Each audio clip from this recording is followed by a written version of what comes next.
नमस्ते दोस्तों, आपका एक बार फिर से स्वागत है आपके अपने YouTube चैनल सत्य सनातन में। आज हम एक बहुत विशेष रिपोर्टिंग लेकर के आए हैं। आप लोगों ने देखा होगा कि मजबूर इस्लाम नाम के एक मंत्री ने, जो कि दिल्ली का एक मंत्री है, उसने एक धमकी भरा पत्र लिखा था और अब उसके ऊपर देशद्रोह का मुकदमा चल रहा है। उस पत्र में उसने धमकी दी थी कि वो अपने अब्बा जान से शिकायत कर देगा कि किस प्रकार से भारत के अंदर उन लोगों के ऊपर अत्याचार हो रहा है। इसके ऊपर बहुत बड़ी एक मीटिंग बैठी, बहुत सारी जो जांच एजेंसियां वो बैठी, उनको कहीं से लेकर कहीं तक भी इस बात का इल्म नहीं हो पाया कि इन लोगों के ऊपर जुल्म और सितम हो कहाँ रहे हैं। हमारे गुप्त सूत्रों से हमें पता लगा है कि इनके ऊपर एक जुल्म हुआ है, वो भी रमज़ान के महीने में हुआ। ये है कि एक सुअर एक मुस्लिम मोहल्ले के तालाब में घुस करके उसको क्रॉस करते हुए सर्जिकल स्ट्राइक कर देता है मुसलमानों के मोहल्ले में। वहां पर 8-10 टोपी वालों को, जिन्होंने नहा धो करके सुंदर कपड़े पहने हुए थे, उनको तालाब में ले जा करके डुबो डुबो करके बहुत मारा है। अब इस आरोप को तो हमने सुन लिया, लेकिन अक्सर खबर इसके पीछे होती है जो पर्दे के पीछे होती है। जी हां, आप लोगों ने भी सुना है, रवीश कुमार हमेशा इसी प्रकार की रिपोर्टिंग करता है और उसी से ही रेमन मैगसेसे अवार्ड मिलता है। उसी अवार्ड की खोज में हम भी आज इस पूरी की पूरी खबर की तहकीकात करेंगे, पोस्टमार्टम करेंगे। सुअर के ऊपर लगे हुए इस अनर्गल आरोप का हम इसकी तह तक जा करके पटाक्षेप अवश्य करेंगे। शर्त यह है कि यह वीडियो आपको अंत तक देखना पड़ेगा।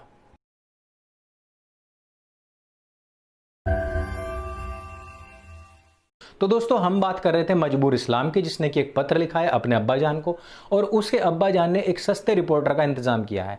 अब आप तो जानते हैं कि सस्ते रिपोर्टर कहाँ मिलते हैं। सस्ते रिपोर्टर मिलते हैं पाकिस्तान में। तो पाकिस्तान से एक मियां लांडे खान नाम के रिपोर्टर का इंतजाम किया गया। मियां लांडे खान अक्सर जानवरों से बातचीत करने में पहले से पहले बहुत फेमस हैं। पाकिस्तान में बहुत अधिक ज़्यादा स्तर पर जितने भी हमने जानवरों से कन्वर्सेशन करते हुए रिपोर्टर्स देखे हैं, उनमें सबसे ऊपर नाम मियां लांडे खान का ही आता है। वो भैंस से, गधों से, खच्चरों से सबसे बातचीत कर सकते हैं। इस बार जो उनको टारगेट मिला था वो मिला था एक सुअर के इंटरव्यू का, और ये वही सुअर है जिसने मुस्लिम मोहल्ले में जाकर के सर्जिकल स्ट्राइक की और इसके ऊपर आरोप भी लगा है। अब आप तो जानते ही हैं कि पाकि चीनी भाई भाई, पाकिस्तानी रिपोर्टर ने जो पूरी की पूरी रिपोर्ट है वो लिखी चाइनीज लैंग्वेज में है। बहुत मुश्किल से आप लोगों की बहुत डिमांड के ऊपर हमने इस पूरी चाइनीज कन्वर्सेशन को डब किया हिंदी में, और हम आपको ये पढ़ पढ़ करके सुनाएंगे कहां पर मियां लांडे खान ने कौन सा क्वेश्चन किया और सुअर ने उसका क्या आंसर किया है। तो मियां लांडे खान का सबसे पहला जो क्वेश्चन था वो ये था कि आपने ये मुस्लिम मोहल्ले में जाकर के सर्जिकल स्ट्राइक क्यों की। लेकिन मियां लांडे खान आगे लिखते हैं कि ये सुअर जो है ये बहुत ही होशियार सुअर लगता है। इसने मेरे क्वेश्चन के बदले एक क्वेश्चन दाग दिया और उसने पूछा कि जो पाक में रहने वाले मुसलमान हैं वो तो हुए पाकी, लेकिन जो हिंदुस्तान में रहने वाले मुसलमान हैं वो क्या हुए, क्या वो नापाकी हुए। अब ऐसे में मियां लांडे खान फंस जाते हैं और उनको यही कहना पड़ता है कि जी हां, वो नापाकी हैं। इस पर सुअर ने आगे बढ़ते हुए कहा कि ऐसे लोगों को मैं सिर्फ वहां पर नहलाने के लिए गया था। उसका रीजन था कि पवित्र महीना चला हुआ है और वो लोग नहा नहीं रहे थे, और मैं क्योंकि उनका भाई हूं, मैं उनका मित्र हूं, मैं उनका दोस्त हूं, इसलिए सिर्फ और सिर्फ मैं नहा धो करके उनसे मिलने के लिए गया था। मैं पूरे के पूरे तालाब में नहाते हुए इस छोर से उस छोर तक गया, और इसको सर्जिकल स्ट्राइक का नाम दिया जा रहा है। जब मैं अपने दोस्तों से, अपने भाइयों से, अपनी जात के लोगों से गले मिलने लगा तो मेरे ऊपर लाठी डंडे बरसाए गए, मुझे मार पीट करके वहां से भगा दिया गया, जबकि मैं वहां पर उनसे प्यार से उनके साथ में खेलने के लिए गया था। जी देखिए, अब मियां लांडे खान को आगे बढ़ते हुए यह सुअर बताता है कि देखिए, इससे किसी की भावनाएं आहत हों तो वह उसकी प्रॉब्लम है, वो मेरी प्रॉब्लम बिल्कुल भी नहीं है। क्योंकि ऐसे महीने में हम सबको आपस में भाईचारे के साथ में रहना चाहिए। हम एक कौम के लोग हैं। अगर वो लोग मुझे प्यार नहीं करते हैं तो उसमें उनकी प्रॉब्लम है, मेरी प्रॉब्लम नहीं है। ऐसे मियां लांडे खान ने उनको बीच में रोकते हुए कहा कि आप और वो लोग भाई भाई भला कैसे हुए। ऐसे में सुअर ने बड़ी ही चालाकी से आंसर करते हुए कहा कि देखिए, हम भी इतने ही बच्चे पैदा करते हैं और वो भी इतने ही बच्चे पैदा करते हैं। Similarity number 1। दूसरी, हम भी पैदा होते हुए इतने ही साफ सुथरे होते हैं, इतने ही गोरे चिट्टे होते हैं। वो लोग भी पैदा होते ही इतने ही मासूम, इतने ही सॉफ्ट और इतने ही गोरे चिट्टे होते हैं। लेकिन समय के साथ साथ जैसे ही हमारी संगत बढ़ती चली जाती है, हम भी गंदे और मैले कुचैले होते चले जाते हैं, हमारी जो सोच है वो भी गंद खाने वाली हो जाती है।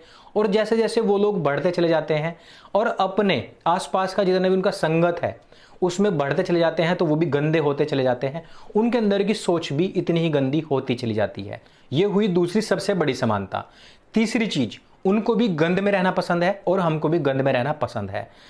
चौथी चीज कि हमको भी जिधर बैठने उठने से मना किया जाता है वहां पर उठते बैठते हैं, और वो लोग भी ऐसे ही हैं।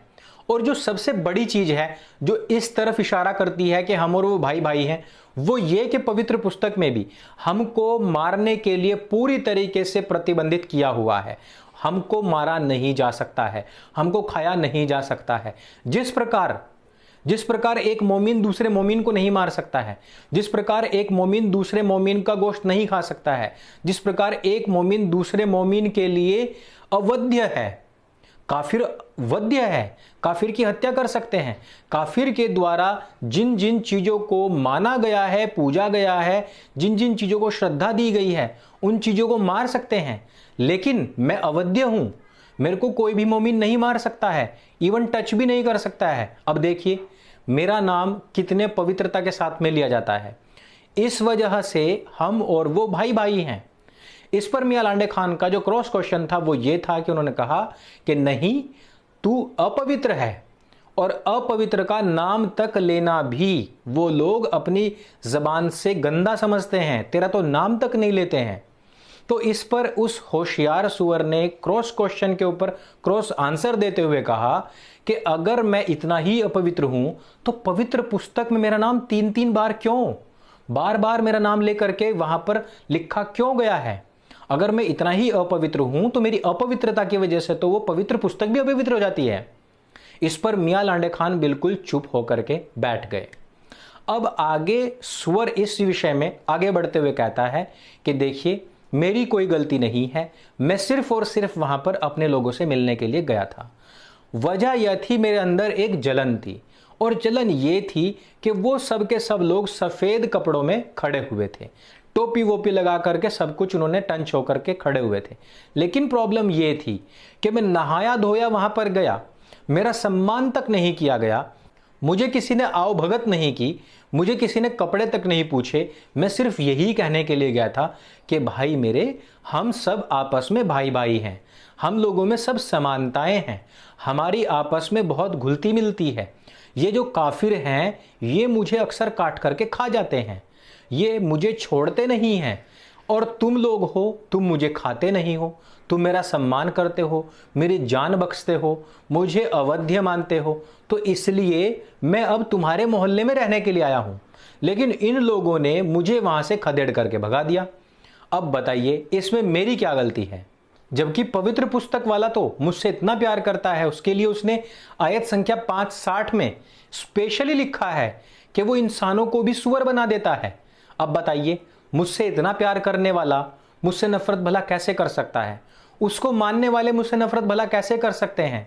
इस पर मियां लांडे खान ने कहा कि तेरा जो गोश्त है वो अपवित्र है क्योंकि तू मल आदि खाता है, और इस पुस्तक का देने वाला जो है वो इस बात को जानता है कि तू गंद खाता है, इस वजह से तेरा गोश्त नहीं खाया जाता है। इस पर सुअर ने बहुत ही स्पष्टता के साथ में एक जवाब दिया। उसने कहा कि इस किताब को देने वाला, इसका मतलब यह है कि नाम का नैन सुख है बल्कि काम का वो अंधा है। इसका रीजन ये है कि हमारी कौम के सभी लोग गंद नहीं खाते हैं। देखिए जो जंगली सुअर होता है वो सिर्फ और सिर्फ गन्ना खाता है, वो आसपास की वनस्पति खाता है, वो वहां पर गंद नहीं खाता है। दूसरी चीज, जो स्विट्जरलैंड अमेरिका जैसे देशों में पाले जाते हैं हमारी कौम के लोग, वो सिर्फ और सिर्फ सोयाबीन और मक्का खाते हैं। वहां पर तो गंद कोई खेत में बखेरता ही नहीं है, वहां पर तो कोई कूड़ी पर जाता ही नहीं है। तो ऐसा लगता है कि इस पवित्र पुस्तक को देने वाला जो है वो शायद कूड़ी पर हगने जाता होगा, और उस समय पर हो सकता है कि वहां पर कोई सुअर आ गया हो। लेकिन इस पवित्र पुस्तक को देने वाले के पास में दूरदर्शिता नहीं थी, उसको नहीं पता था कि कल भविष्य में हमारी जो तादाद है वो बहुत अच्छे तरीके से फलेगी फूलेगी, और हम लोगों को सोयाबीन, चना, मक्का आदि खाने को मिलेगा। एसी वाले बड़े बड़े कमरों में हमें रखा जाएगा, और स्पेशल ट्रीटमेंट देने के बाद, जवान होने के बाद हमें खाया जाएगा। इस प्रकार की नॉलेज शायद उसके पास नहीं थी। तो अब जाकर के उसको अपडेट जरूर करा दो, क्योंकि हर चीज में अपडेशन आता है। तो अब जाकर के अपडेट करा दो भाई, क्योंकि मैं स्वयं भी कोई गंद नहीं खाता हूं। मैं तो नहा धो करके एकदम टंच रहता हूं, अपने भाइयों से मिलने के लिए आता हूं।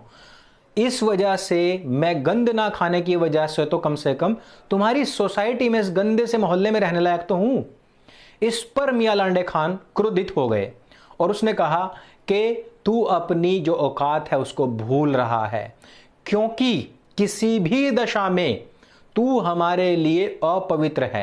तुझे खाया भी नहीं जा सकता है, क्योंकि तू अपवित्र है, इस वजह से नहीं खाया जा सकता है। और इसी प्रकार की बात हमारी पवित्र पुस्तक में भी लिखी है। लेकिन मैंने आपको पहले ही बताया कि मियां लांडे खान इस इंटरव्यू को लेने के बाद में खुद इस बात को मान गया था कि ये सुअर जो है वो बहुत समझदार है। इस सुअर ने इसके बारे में भी बताया और उसने कहा कि नहीं, इस पवित्र पुस्तक की दोनों आयतों के नीचे पढ़ करके देख कि मजबूरी में भी मोमीन मुझे खा सकता है। मजबूरी में भी मोमीन मुझे खा सकता है, दोनों आयतों के नीचे लिखा हुआ है। इसलिए मैं पूरी तरीके से भी वर्जित नहीं हूं। अगर कोई मजबूर है, भूखा है और उसके सामने कुछ नहीं है और मैं मिल गया उसको, तो वो खा सकता है। अब ऐसे में मियां लांडे खान की बोलती पूरी तरीके से बंद हो गई, क्योंकि जिसको ये लोग अपवित्र कह रहे थे वो स्वयं पवित्र पुस्तक के विषय में इनसे ज्यादा जानता था। अब ऐसे में जब मियां लांडे खान की बोलती बंद हो गई, ऐसे में सुअर बहुत बुरी तरीके से मायूस हो गया। उसका चेहरा बुरी तरीके से लटक गया, होठ बाहर निकल आए। अब उसने सिर्फ आखिरी क्वेश्चन किया। उसने कहा कि आयत संख्या 2:173 और 5:3 में कहा गया है कि मुसलमानों, मोमिनों, तुम मुर्दा मत खाना, कभी भी मुर्दा मत खाना। लेकिन मुझे एक बात बताओ कि कौन है वो जो जिंदा खाता है? जिंदा कौन खाता है? सबको मुर्दा ही खाना पड़ता है। जैसे ही उसकी गर्दन पर छुरी चली वो हो गया मुर्दा। लेकिन तुम लोगों को तो मुर्दा खाने के लिए मना किया गया है। तो अब मुझे ये बता कि मुर्दा खाते क्यों हो, जिंदा क्यों नहीं खाते हो? ऐसे पे मियां लांडे खान का भी मुंह लटक गया। उसके पास में इस प्रश्न का कोई उत्तर नहीं था। वो चाहता तो वो बता सकता था कि इसमें यह कहा गया है कि जो मरा पड़ा हुआ है उसको नहीं खाना है। लेकिन होशियार सुअर ने क्वेश्चन ही उस तरीके से पूछा जिस तरीके से वो वाजिब बनता था, अर्थात पवित्र पुस्तक को देने वाला यहां पर भी गच्चा खा गया और उसने कह तो दिया कि मुर्दा नहीं खाना है, लेकिन शायद उसके पास में जो कॉमन सेंस होता है वो नहीं था, क्योंकि खाया तो मुर्दा ही जाता है। बात मुर्दे की हुई है और सुअर ने यहां पर मियां लांडे खान को लपेट दिया। मियां लांडे खान का मुंह उतरते ही सुअर की बाछें खिल गई और जो चीज वहां तालाब में रह गई थी वो यहां उसने मियां लांडे खान के साथ में पूरी कर दी। अर्थात अब वो मियां लांडे खान के गले से चिपक गया और लुढ़कते लुढ़कते लुढ़कते लुढ़कते तालाब में गिर गया। और वहां पर उसने जाकर के मियां लांडे खान के साथ में वो सारी खुशियां मनाई जो वो उस मोहल्ले में मनाना चाहता था। इस वीडियो में सिर्फ इतना ही। अगर ये इंटरव्यू आपको अच्छा लगे, जानकारी से भरपूर लगे, तो उसको सब लोगों के साथ में अवश्य शेयर करें। इस वीडियो का उद्देश्य किसी की भावनाओं को आहत करना नहीं, बल्कि एक छोटा सा व्यंग है। हमको किसी भी जानवर को अपवित्र नहीं मानना चाहिए। यह सभी ईश्वर द्वारा प्रदत्त जानवर हैं। खामखा एक तालाब में नहा रहे किसी प्राणी को यदि आप जबरदस्ती लाठी, डंडे, पत्थर और गोली मारने की बात करेंगे तो वो उसका प्रतिशोध अवश्य लेगा। उसके बाद में स्वयं से घृणा करना या पशुओं से घृणा करना, किसी जीव से घृणा करना जो कि ईश्वर द्वारा प्रदत्त एक अमूल्य भेंट है इस पृथ्वी के ऊपर, उससे घृणा करना एक बहुत बड़ा पाप है जो कि अक्सर होता रहता है और हम जीवों से नफरत और जीवों की हत्या कर देते हैं। यह नहीं होना चाहिए। जीवों से हमें प्रेम करना चाहिए। मेरे संग बोलिए सत्य सनातन वैदिक धर्म की जय। जय हिंद, वंदे मातरम।